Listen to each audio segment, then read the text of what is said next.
Grab your aprons, folks, because today we're stepping right into the kitchen for a very special explainer masterclass. We're going to take one of the most misunderstood vegetables out there.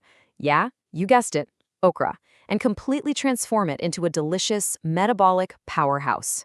As your resident chef today, I'll demystify its incredible blood sugar benefits and teach you the culinary secrets to mastering its unique texture. And don't worry, even if you're an absolute beginner at cooking okra, I've got you covered. All right, here's our game plan for today's explainer. We'll start with from summer bloom to pod, then dive into the blood sugar sponge, followed by why whole pods beat okra water. After that, we hit the stove for taming texture with acid, and finally mastering the high heat crunch. Let's get right into it. Section 1, from summer bloom to pod. Just look at the sheer resilience of this plant. It is truly incredible. When everything else in your garden is literally withering away in that blistering southern summer heat, okra doesn't just survive, it thrives. Right around week 7, you'll see it push out these absolutely stunning, creamy, hibiscus-like flowers.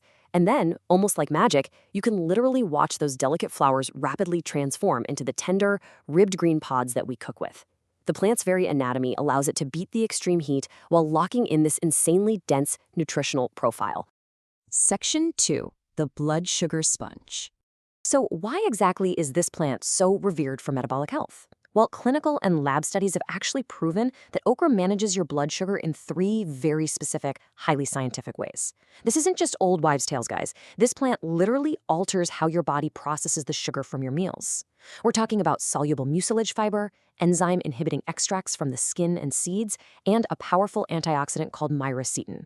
Let's break these down, because as a home chef, really understanding your ingredients, that's half the battle. We all know okra for its famous viscosity, the slime. But actually, scratch that. Let's reframe it. Think of that mucilage not as an annoying texture, but as a protective sponge right inside your digestive tract. This soluble fiber literally acts like a sponge, physically trapping glucose molecules from your food and drastically slowing down their absorption into your bloodstream. It's an incredible buffer that stops those sharp blood sugar spikes right after you finish eating. And it gets even more fascinating when we look at alpha-glucositis. So this is a digestive enzyme in your body, and its whole job is to break down complex carbohydrates into simple glucose. Well, extracts found in the physical skin and the seeds of the okra pod naturally inhibit this specific enzyme. So by slowing down the enzyme's activity, the okra is naturally tempering the rate at which sugar enters your body. How cool is that? Finally, we've got myricetin. This is a super powerful antioxidant naturally packed right into the pod. So while the sponge is slowing the sugar down and the skin extracts are blocking the enzymes, myricetin actively lowers circulating blood sugar by literally pushing that glucose right into your muscle cells, where it actually belongs. It gives you energy instead of just letting it spike in your bloodstream. It's a brilliant synergy. Section 3. Whole pods beat okra water. Now, you've probably seen that super trendy morning remedy online, right? Drinking okra water. But here's the thing. Soaking the plant only pulls out the water-soluble parts, like the mucilage and some polyphenols. Sure, you get that sponge effect we just talked about, but you are completely leaving behind the physical skin, the seeds, and honestly, some of the most critical beneficial parts of the entire plant. The fiber breakdown here is absolutely key. Soaking only gets you the soluble fiber, but eating the whole pod, which is what we're focusing on today, provides essential insoluble fiber. And we need that. It's absolutely crucial for your long-term gut health and regular digestion. Plus, remember those alpha-glucosidase inhibiting skin and seed extracts? Yeah, you only get those by actually consuming the physical pod. So grab your chef's knife because we're cooking the whole thing.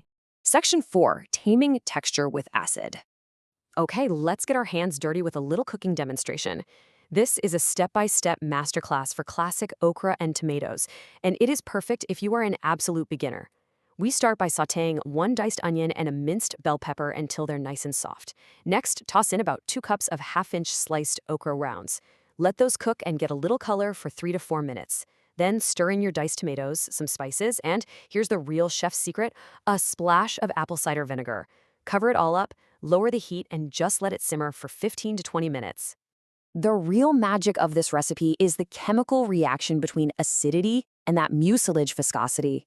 By slow simmering the okra with acidic ingredients like tomatoes and vinegar, you are literally breaking down the mucilage just enough to naturally thicken the stew. The acidity entirely tames the slime, transforming it into this rich, silky broth. This completely eliminates the need for a heavy flour-based roux, giving you that traditional hearty gumbo feel while keeping it incredibly healthy. But hey, what if you don't really want a stew? What if you're craving a clean, crisp snap? Enter the pickling secret. If you want crisp okra with zero viscosity, all you've got to do is keep the pods completely whole. Seriously, do not slice them. Then completely submerge them in a hot vinegar and salt brine. That extreme acidity completely neutralizes the mucilage, while the heat sets the physical structure of the pod. The result is a perfectly intact, crisp, clean snap that still holds all of those amazing blood sugar benefits. Section 5. Mastering the High Heat Crunch. Oh, behold, Southern cornmeal fried okra. If you want absolute maximum crunch, this is your golden ticket. First, toss fresh half-inch okra rounds in a splash of buttermilk or maybe a beaten egg, just to help our dry mix stick. Then dredge them in a beautifully seasoned mix of yellow cornmeal, flour, sea salt, garlic powder, and a good kick of black pepper. Now the absolute key here is frying them in a single layer in a heavy pan with a shimmering high smoke point oil. Fry them until they're a deep golden brown, drain them on some paper towels, and salt them immediately while they're hot. And you know what? The culinary science here totally holds up whether you're frying or roasting. Whether you're using that heavy cast iron skillet on the stove, or if you prefer to toss completely dry okra pods in a little bit of oil and roast them in a scorching 425-degree oven, the underlying culinary rule is exactly the same. Temperature is everything when it comes to crispiness. Applying intense, high heat is the ultimate way to instantly evaporate that viscous moisture. Yep, the slime. High heat completely dries it out, transforming the vegetable into a perfectly crunchy, nutty snack that retains every single bit of its metabolic superpowers. See, healthy cooking is all about understanding the chemistry of your ingredients. And as a home cook, you now have the tools to make it absolutely delicious. So, my fellow kitchen explorers, which culinary technique will you master first to unlock the metabolic superpowers of the whole okra pod? Are you going to simmer it down with acidic tomatoes, pickle it in a hot brine, or fry it up for that irresistible crunch? I am so excited for you to get into the kitchen and transform this incredible botanical powerhouse into your next healthy meal. Go tie on that apron, and I'll catch you in the next explainer.